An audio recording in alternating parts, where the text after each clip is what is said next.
March Madness is taking the country by storm once again. A new study shows almost 1 in 5 Americans bet on the annual college basketball tournament. Less than a year after the Supreme Court gave states the green light to legalize sports betting. Washington reporter Peter Zampa takes a look at how the craze consumes fans and non-fans alike.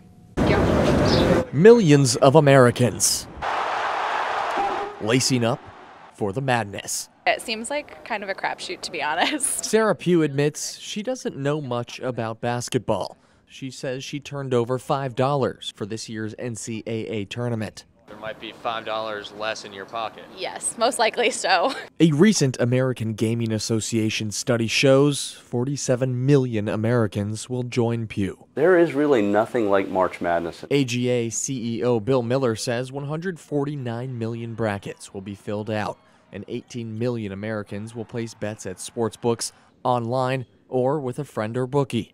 The AGA expects $8.5 billion in total wagers. Miller says the tide changed following last year's Supreme Court decision that cleared the lane for states to legalize sports betting. Making the options available to people will actually create a better environment. One group thinks that this piece of paper could lead to serious issues. The National Council on Problem Gaming says the odds are you're not going to be a champion, and your bank account does not believe in moral victories. Most casual gamblers will lose everything they wager. Keith White says March is Problem Gambling Awareness Month. He calls gambling the hidden addiction because even though coworkers in an office pool might not show signs, they could be struggling with gambling. They know how much gambling's devastated their lives, but that urge to bet. In Washington, I'm Peter Zampa.